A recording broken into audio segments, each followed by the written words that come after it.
Every story begins with a whisper, a shadow, a dread that stirs in the deepest corners of the human heart. But what if that dread, that whisper, could take on form? What if it could be molded from the very dust of the earth, brought to life by words of power, a silent, unthinking sentinel against an unspeakable terror? Tonight, we delve into such a tale, a legend born of persecution, hope, and the perilous magic of creation itself. Imagine, if you will, the narrow, winding alleys of a forgotten Jewish quarter, somewhere in the heart of ancient Europe. The air hangs heavy with the scent of wood smoke and fear. Outside the protective walls of the ghetto, a world often hostile, often violent, seethes with suspicion. And within those walls, a community clings to its faith, its traditions, its very existence, often feeling like clay in the hands of an indifferent or even malicious fate. But what if that clay could rise up? What if the vulnerable could find an unbreathing, unfeeling protector, imbued with a sacred, terrifying purpose? What if the silent earth itself could be given a voice, not of sound, but of unstoppable action? This is the world that birthed the Golem, a creature of raw earth, animated by divine names, a silent servant, a fearsome guardian. It is a testament to the desperate power of belief, a myth forged in the crucible of real-world suffering, a legendary bulwark against the darkness that has, throughout history, sought to extinguish the light of human communities. The Golem is not merely a monster, it is a question etched into the very fabric of existence. What happens when humanity dares to play God, even for the most righteous of causes, and what unforeseen consequences might unravel from such an act? Before we journey deeper into the chilling heart of this legend, I invite you to join our growing circle of myth seekers. If you find yourself captivated by these ancient tales, these echoes of human struggle and wonder, please consider liking this video and subscribing to the channel. Your support helps us continue to unearth these incredible stories and share them with the world. The fear that compelled humanity to conceive of such a being was palpable, a constant companion. For centuries, Jewish communities across Europe faced waves of virulent anti-Semitism. Accusations of blood libel, the grotesque fabrication that Jews used the blood of Christian children for rituals, were particularly deadly, often sparking pogroms, organized massacres that swept through ghettos, leaving destruction and death in their wake. Imagine living under the shadow of such a lie, knowing that at any moment, a false accusation could unleash an unstoppable tide of hatred upon your family, your neighbors, your synagogue. The law offered little protection, and often was itself an instrument of oppression. In such times, where else could one turn but to a higher power? And what if that power could be channeled carefully, dangerously, into a vessel of protection that defied natural law? The Golem emerged from this unique historical and spiritual crucible. It was an idea born of profound religious mysticism, combined with an equally profound need for self-preservation. It spoke to the belief that words, divine names, held an intrinsic power capable of shaping reality itself. It was a tangible manifestation of the desperate prayer of a people. Not a demon, not a spirit, but a creation of pure, unblemished earth, infused with a spark of the divine, a mirror, perhaps, to humanity's own creation. But unlike humanity, it possessed no soul, no free will, only the will of its creator, a frighteningly obedient servant whose power could swiftly become a curse. But where precisely did this extraordinary concept originate? The Golem, as a mythological figure, is not born from a single unambiguous moment, but rather woven into the rich tapestry of Jewish mystical thought, drawing its threads from several ancient traditions. One of the earliest origins lies in the very foundational texts of Jewish mysticism, the Kabbalah, and specifically the Sefer Yetzirah, or Book of Creation. This ancient text, attributed to Abraham himself, details how God created the world through the permutation of Hebrew letters and numbers. It delves into the mystical power inherent in the alphabet, suggesting that by mastering these divine combinations, a righteous individual could, in theory, replicate God's act of creation, albeit on a much smaller and infinitely more dangerous scale.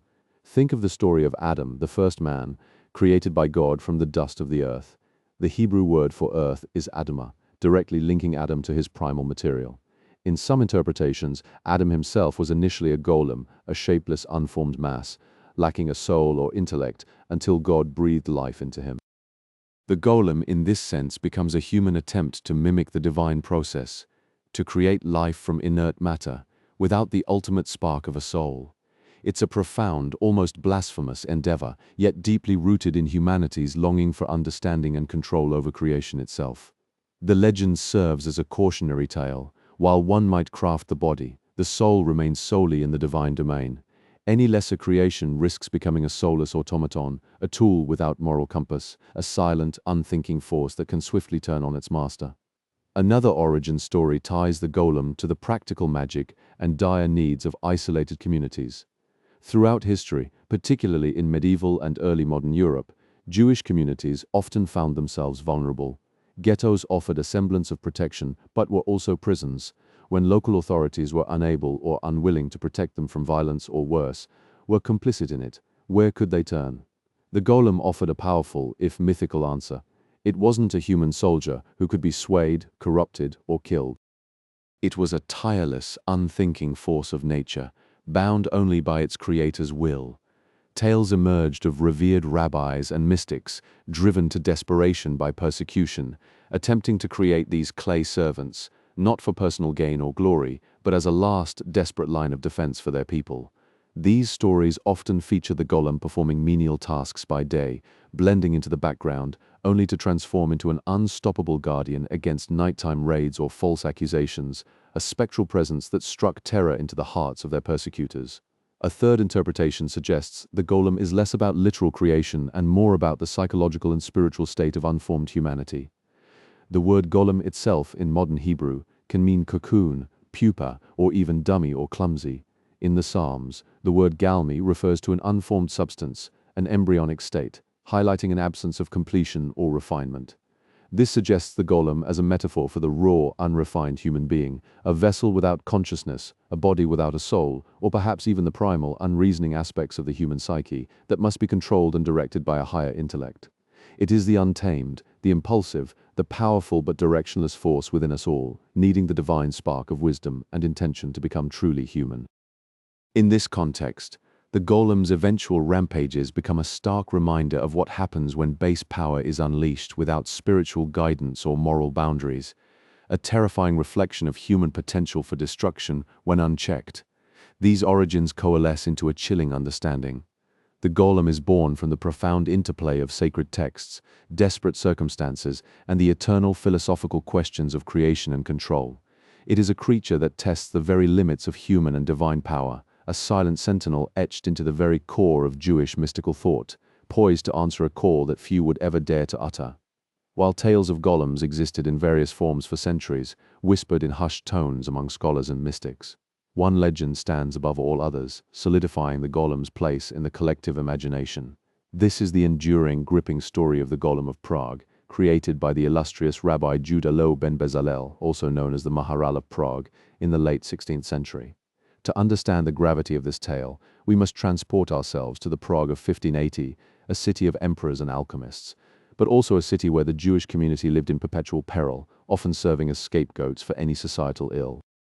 Emperor Rudolf II, a patron of the arts and sciences, ruled the Holy Roman Empire from Prague Castle, but his often erratic policies and the constant presence of religious tensions meant that life for the Jews in the Judenstadt, the Jewish quarter, was precarious. They were confined to a tightly packed ghetto, separated from the rest of the city by gates that were locked every night. This isolation bred both resilience and profound vulnerability. At this time, devastating blood libels were resurfacing with renewed ferocity, fueled by envious neighbors and zealous preachers. The rabbi, a brilliant scholar, philosopher, and mystic, felt the weight of his community's suffering pressing down on him. He witnessed the terror in their eyes, the constant fear of arbitrary accusations, the brutality that could erupt at any moment. He knew he had to act, to find a way to protect his people when no earthly power would. Legend tells us that Rabbi Loew, after days of intense study, fasting, and prayer, received a vision. 3 Hebrew letters appeared before him, spelling out an instruction: Ata Bra Golem, you create a golem. He understood this as a divine command, a terrifying responsibility. He summoned his brother-in-law, Isaac ben Simson, a Cohen, a descendant of priests, and his son-in-law, Jacob Sasson, a Levi, a descendant of Levites, to assist him in this sacred, perilous task. Together, representing the 3 divisions of the Jewish people, they embarked on the creation. Under the pale glow of the moon, or perhaps in the hushed secrecy of his synagogue, the three men went to the banks of the Vltava River. From its muddy banks they gathered rich, pliable clay. They molded it into the rough shape of a man, immense and silent, lying inert on the ground.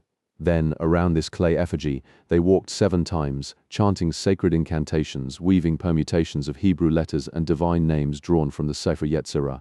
Finally, Rabbi Lowe inscribed the Hebrew word emet, amet, meaning truth, onto the golem's forehead.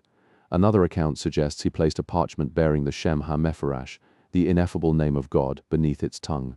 And then, with a tremor, the clay man's eyelids fluttered open. It was alive.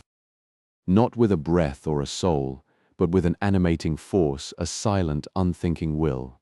The golem, named Joseph, stood before them, a hulking, mute figure, its eyes empty yet watchful. Its purpose was singular, to protect the Jewish quarter. By day it performed menial tasks, carrying water, fetching wood, its immense strength making light work of the heaviest burdens. It was often disguised as a simple servant, known only to a trusted few, its existence a closely guarded secret. But by night, when the dangers were greatest, Yosef patrolled the dark alleys, a silent shadow, its footsteps echoing with an ominous weight. Tales spread quickly among the persecutors of unseen forces, of attackers found inexplicably disoriented or incapacitated, of a pervasive sense of dread that kept them from their wicked intentions. The golem was a terrifying success. Yet the golem's nature was a double-edged sword. It possessed no capacity for independent thought, no moral judgment, only a literal interpretation of its master's commands. Over time, its power grew, its size seemed to increase, and its actions became more forceful, less restrained. The rabbi had to constantly be vigilant, ensuring Joseph was given precise instructions, lest its immense power be misdirected or cause unintended harm. There are chilling accounts of the golem's strength spiraling beyond control. One such tale recounts a Sabbath eve, the holiest day, when the golem, having been given no explicit instructions to cease its work, continued to perform tasks, trampling and destroying property with its colossal, unthinking power. Rabbi Lowe, seeing the chaos unfold, confronted the raging creature. With a thunderous voice, he commanded it to stop, and then, with immense effort, managed to erase the first letter of the word emet from its forehead, changing it to met, mut, meaning death. The golem crumbled to dust, returning to the earth from which it came, its purpose fulfilled, its danger averted. Another version of its deactivation speaks of Rabbi Lowe removing the parchment from beneath its tongue, causing it to collapse into a lifeless heap of clay.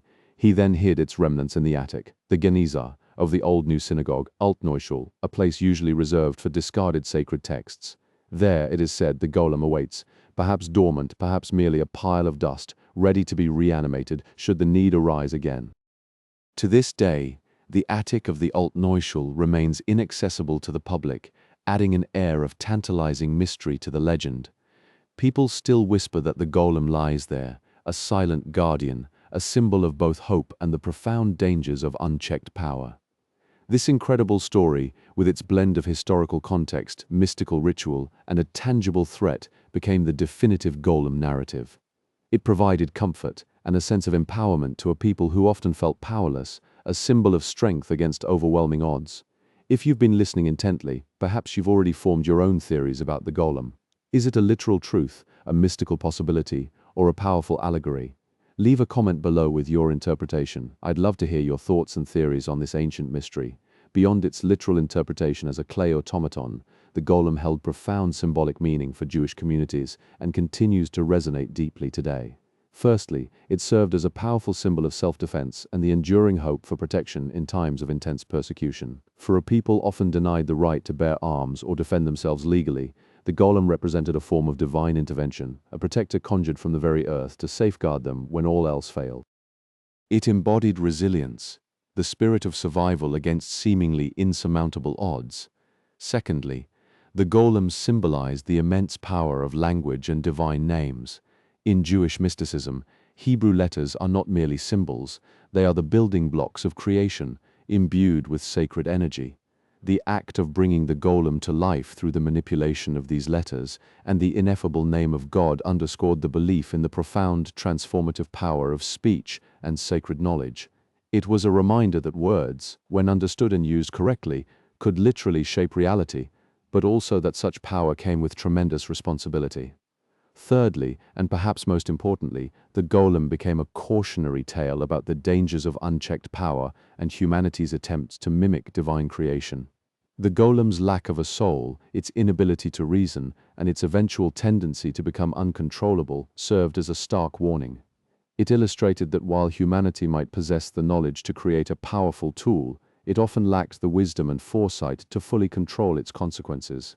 This resonates with the biblical story of the Tower of Babel, where human hubris leads to divine intervention.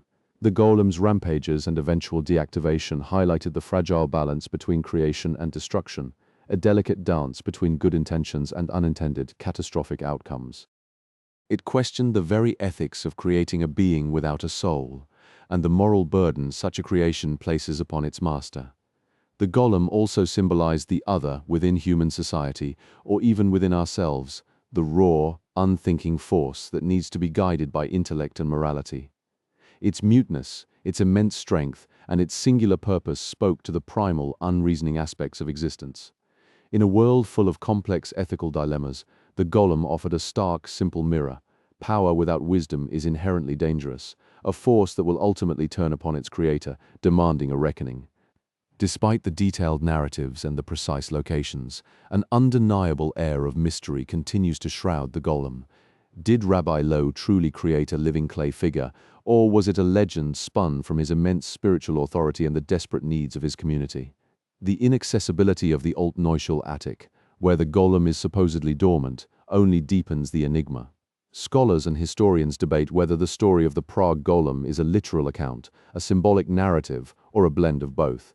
Were there other golems, perhaps even older, forgotten creations that simply lacked the compelling narrative of Prague's legend? Consider the inherent contradictions in its nature. It is a protector, yet it can become a destroyer. It is created to save, yet its creation risks crossing a sacred boundary. This duality, this unsettling balance of benevolent intent and destructive potential, is at the core of the golem's enduring mystery. It forces us to confront uncomfortable questions. At what point does a tool become an entity? Can something soulless truly be alive? And who bears the ultimate responsibility when such a creation inevitably falters? Furthermore, what became of the Shem Ha-Mephoresh, the divine name of God, or the letter Emet that animated it? Could the power that once infused the golem still linger in the dust of the Alt-Neuschel attic? Some legends claim that the golem can be reanimated should the dire circumstances that birthed it ever return. This raises a chilling thought. Is the golem merely dormant, a sleeping giant awaiting a new call, or is its fate inextricably linked to the wisdom and responsibility of its creator? The unanswered questions only amplify its spectral presence in the collective memory, a silent watchman whose purpose might yet be reignited by the darkness of the world. From the silent corners of ancient ghettos to the bustling streets of the modern world, the golem's legacy endures, evolving and adapting, a testament to the timeless power of its narrative. In many ways, the golem can be seen as one of humanity's earliest conceptualizations of a robot, an automaton, a machine built to serve. Long before the invention of complex machinery, this clay figure embodied the human desire to create tireless, obedient workers, to overcome physical limitations, and to confront dangers with unthinking strength. It foreshadowed the awe and apprehension that surrounds artificial intelligence today, the incredible potential coupled with the profound fear of what happens when such creations gain too much autonomy, or simply fulfill their programming too literally. The golem's influence can be seen explicitly in literature and film. Mary Shelley's Frankenstein, or the modern Prometheus, draws clear thematic parallels to the golem, the well-intentioned creator, the monstrous misunderstood creation, and the tragic consequences of tampering with life itself. The creature's lack of a name and its inarticulacy mirror the golem's silent, unthinking nature, highlighting the existential loneliness of beings brought into existence without natural familial bonds or inherent personhood. Over the centuries, countless stories, plays, and films have featured golem-like figures, often exploring themes of identity, humanity, and the perils of technological or magical creation. In contemporary culture, the golem continues to appear in graphic novels, video games, and fantasy literature, often reimagined as a magical construct, a guardian, or a powerful elemental being. It remains a potent symbol of protection, strength, and raw, unchanneled power. Yet, it also serves as a perpetual reminder of the moral responsibilities that accompany creation, a silent warning echoing from the dusty attic of a Prague synagogue into the very heart of our technologically advanced present. It reminds us that every act of creation, whether mythical or scientific, carries with it the burden of ethical consideration, for the power we unleash can always, inevitably, turn upon its master. And so, we return to the quiet, the dust, the lingering whispers of a legend that refuses to fade. The golem, born of fear and hope, of clay and divine letters, remains a silent sentinel in the annals of myth. It stands as a powerful testament to the human spirit's capacity for both profound despair and incredible resilience, a symbol of the dangerous beauty of creation, and a timeless question mark etched into the earth itself. What truly happened to the Golem of Prague? Is it merely a story, a moral fable for a desperate time, or does a silent, hulking form of clay and sacred dust truly slumber in the Altneuschel's attic, waiting for a time when the need for its fearsome protection might rise again? We may never know, but the mystery, the profound questions it raises about creation, control, and the very essence of life will continue to stir within us. Which creature, myth, or legend should we unearth next? Share your thoughts and suggestions in the comments below. And if this journey into the mystical depths of the golem has captivated your imagination, please take a moment to like this video and subscribe to the channel. Until next time, keep looking for the stories that whisper from the shadows of history, for they hold truths more powerful than any flesh and blood.